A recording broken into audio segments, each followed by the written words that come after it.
నమస్తే.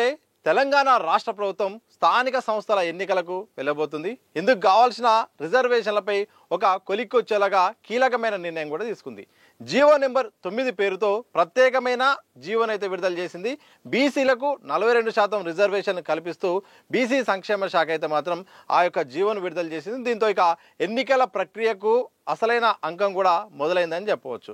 మరోవైపు ఎన్నికల సంఘం కూడా ఇప్పటికే డీజీపీ అలాగే సీఎస్తో కూడా భేటీ కాబోతుంది. ఎన్నికల నిర్వహణ విషయంలో కూడా అన్ని ఏర్పాట్లు చేసుకోవడానికి సదుపాయాల కోసము అన్ని సామగ్రిల కోసం కూడా ఇక ప్రభుత్వంతో ఎన్నికల సంఘం కూడా భేటీ కాబోతుంది. ఎప్పుడైనా కానీ ఇక ఎన్నికల షెడ్యూల్ వచ్చే అవకాశం అయితే కనిపిస్తుంది. ఈ నేపథ్యంలో ఇక గ్రామాల్లో కూడా ఎన్నికలకు సంబంధించిన సందడి కూడా నెలకొంది. ఆశావాళ్ళు కూడా మా యొక్క వార్డుల వారీగా మా యొక్క ప్రాంతాల్లో ఏ రిజర్వేషన్లు వస్తాయనే దానిపైన మాత్రం ఆసక్తిగా ఎదురు చూస్తున్నారు. ఈ సందర్భంలో ఇక ప్రత్యేకమైన గెజిట్ వచ్చే అవకాశం ఉంది. ఇక శనివారం రోజు అంటే నేడు ఈ యొక్క అంటే ప్రాంతాల వారీగా వార్డుల వారీగా ఆయా స్థానాల వారీగా రిజర్వేషన్లకు సంబంధించిన కేటాయింపు కూడా విడుదల చేసే అవకాశం కనిపిస్తోంది. అంటే ఒకవేళ ఆదివారము లేకపోతే సోమవారం అయితే మాత్రం ఎన్నికలకు సంబంధించిన షెడ్యూల్ ఎప్పుడైనా వచ్చే అవకాశం ఉన్నట్టు అధికార వర్గాలు అయితే చెప్తున్నాయి. అంటే 29వ తారీఖు అయితే మాత్రం ఎన్నికలకు సంబంధించిన షెడ్యూల్ రాబోతుందని పెద్ద ఎత్తున చర్చ జరుగుతుంది. వాస్తవానికి జీవో గురించే పెద్ద ఎత్తున చర్చ జరిగింది. ఎందుకంటే జీవో ఎప్పుడు రిలీజ్ అవుతుందా లేదా జీవో పైనే మొత్తం కూడా అందరూ కూడా ఆసక్తిగా ఎదురు చూశారు. ఇలాంటి సందర్భంలో శుక్రవారం సాయంత్రం అయితే మాత్రం బీసీ రిజర్వేషన్లకు సంబంధించిన ప్రత్యేకమైన జీవో 9 పేరుతో మాత్రం ప్రభుత్వం అయితే మాత్రం విడుదల చేసింది. ఇక ఎన్నికలకు సిద్ధమవుతున్నట్టు కూడా ఒక సంకేతాన్ని కూడా ఇచ్చింది. దీంతో ఇక వార్డుల వారీగా ఇక రిజర్వేషన్ల ప్రక్రియ కూడా కొనసాగించాల్సిన అవసరం ఉంటుంది. ఇటు ఎస్టీ ఎస్సీలకు అయితే మాత్రం 29% అయితే కేటాయించాల్సిన అవసరం ఉంటుంది. దాంతోపాటు 50% మహిళలకైతే మాత్రం రిజర్వేషన్లు స్థానిక సంస్థల్లో కేటాయించాల్సిన బాధ్యత ప్రభుత్వంపై ఉంది. ఇక ఎన్నికల సంఘం కూడా సిద్ధమవుతుంది. ఇలాంటి సందర్భంలో ఈ యొక్క పంచాయతీరాజ్ శాఖ అయితే మాత్రం ఇక ఎన్నికల సంఘాన్ని భేటీ కాబోతుంది. అధికారికంగా ఇక మేమైతే మాత్రం ఎన్నికలు నిర్వహించబోతున్నాము, మాకు ఎన్నికలు నిర్వహించడానికి మేము సిద్ధంగా ఉన్నాము, దానికి సంబంధించిన రిజర్వేషన్ల ప్రాసెస్ కూడా పూర్తి చేశాము, ఇక మీరు ఎన్నికలకు సంబంధించిన ఏర్పాట్లు చేయండి, నిర్వహణ సంబంధించిన షెడ్యూల్ విడుదల చేసుకోండి అంటూ కూడా ఇటు పంచాయతీరాజ్ శాఖ కూడా ఇప్పుడు ఎన్నికల సంఘానికి కూడా కోరనుంది. మొత్తానికైతే మాత్రం తెలంగాణ రాష్ట్రంలో స్థానిక సంస్థల ఎన్నికల ప్రక్రియ అయితే జరగబోతుంది. ఇక వార్డుల వారీగా అలాగే ఇటు గ్రామ పంచాయతీల వారీగా ఎంపీపీ, ఎంపీటీసీ, జెడ్పీటీసీ, జెడ్పీ ఇలా మొత్తం వీటికైతే మాత్రం ఎన్నికలు వరుసగా జరగబోతున్నాయి. వాటికి 42% అయితే మాత్రం రిజర్వేషన్లు కేటాయించబోతున్నారు. అయితే ఏ ఎన్నికలు ముందు జరగబోతున్నాయని ఒక ప్రశ్న మాత్రం కనిపిస్తూ ఉంది.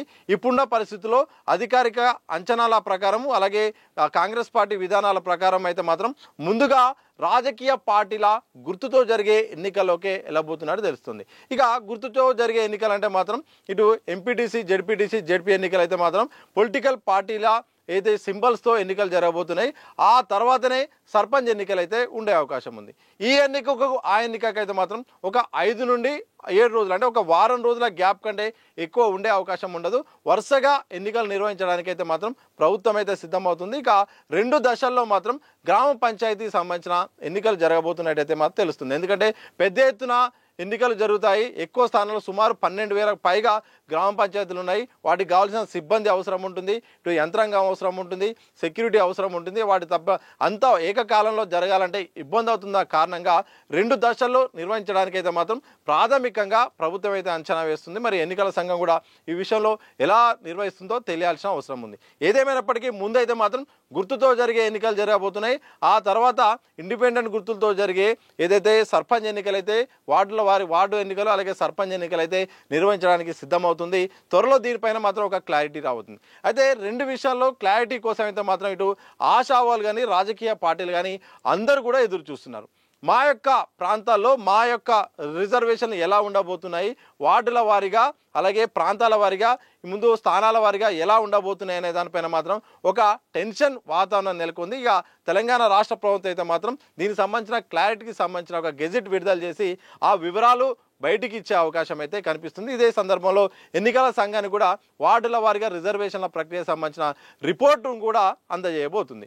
మరొక రకమైన ప్రశ్న ఏంటంటే మాత్రం ఏ ఎన్నికలు ముందు నిర్వహించబోతున్నారు అనే ప్రశ్న అయితే ఉంది.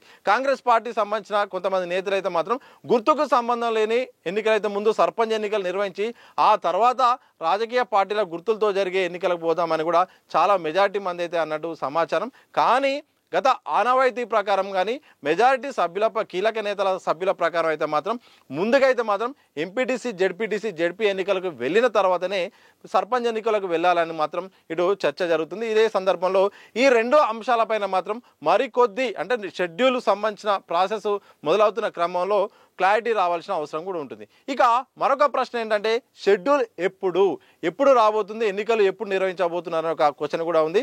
దానికి కూడా ఇక ఆదివారం సాయంత్రము లేకపోతే సోమవారం ఎప్పుడైనా ఎన్నికలకు సంబంధించిన షెడ్యూల్ను ఎన్నికల సంఘం అయితే మాత్రం విడుదల చేయబోతుంది.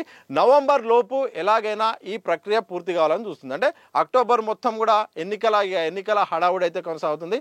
అక్టోబర్ సంబంధించిన ఏదైతే అక్టోబర్లో మొత్తం ఇటు ఈ ఎన్నికలు వరుసగా ఉండే అవకాశం ఉంటుంది. దానికి సంబంధించిన ప్రచార హోరు ఉంటుంది. ఇటు యంత్రాంగం కూడా అదే పనిలో ఉండే అవకాశం ఉంది. ఇక నవంబర్ సెకండ్ వీక్ లోపు ఫస్ట్ వీక్ లోపే మొత్తం ఈ యొక్క ప్రాసెస్ చేయాలనే ఒక లక్ష్యంగా పెట్టుకుంది. మొత్తానికైతే మాత్రం చూడాలి మరి ఇది అనుకున్నట్టుగా సాగుతుందా లేదని అయితే తెలియాల్సిన అవసరం ఉంది. మరోవైపు జీవో నిలబడుతుందా లేదని ఒక క్వశ్చన్ కూడా ఉంది.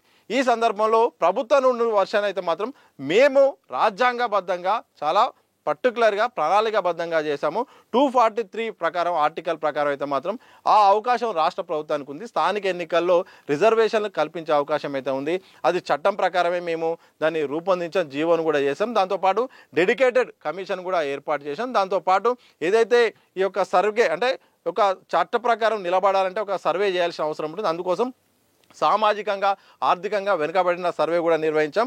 అలా మొత్తానికి కోర్టులో నిలబడేలాగా చట్ట ప్రకారం ఏం చేయాలో సాంకేతికంగా అన్ని రకాలుగా చేశాం. కాబట్టి స్థానిక సంస్థల ఎన్నికల్లో మాత్రం ఈ యొక్క జీవో నిలబడుతుంది, తప్పకుండా నిలబడాల్సిన అవసరం ఉంటుంది. దాని తగ్గట్టు కూడా అన్ని ఏర్పాటు చేశామని కూడా రాష్ట్ర ప్రభుత్వం అయితే చెప్తుంది. ఇలా మొత్తానికైతే మాత్రం స్థానిక సంస్థలకు సంబంధించిన ఒక కీలక అప్డేట్ అయితే వచ్చింది. ఎట్టకేలకు జీవో సంబంధించిన విషయంలో కొంతకాలంగా సందిగ్ధత నెలకొన్న నేపథ్యంలో రాష్ట్ర ప్రభుత్వం శుక్రవారం అయితే మాత్రం ప్రత్యేకమైన జీవోను విడుదల చేసి బీసీలకు 42% రిజర్వేషన్ కల్పిస్తూ ఇక విడుదల చేసింది. ఇక ఎన్నికల షెడ్యూల్ రావాల్సిన అవసరం ఉంది. మరికొద్ది గంటల్లో ఇక ఎన్నికలకు సంబంధించిన ఒక ఫుల్ పిక్చర్ అయితే మాత్రం కనిపించే అవకాశం అయితే కనిపిస్తోంది. మరి మీరేమనుకుంటున్నారు? స్థానిక సంస్థల ఎన్నికల్లో 42% రిజర్వేషన్ కల్పిస్తూ జీవో విడుదల చేసిన ప్రభుత్వం మరి ఈ జీవో నిలబడుతుందని మీరు అనుకుంటున్నారా? కోర్టులో కేసులు వస్తే ఆ కేసులు తట్టుకొని ఎన్నికలకు వెళ్ళే అవకాశమైనా ఉందా? అలాగే స్థానిక సంస్థల ఎన్నికల్లో ప్రభుత్వానికి అనుకూలంగా ఉంటుందా లేకపోతే ప్రతిపక్షాలకు ఇది ఒక ఆయుధంగా మారబోతుందా? కామెంట్ చేసి చెప్పండి.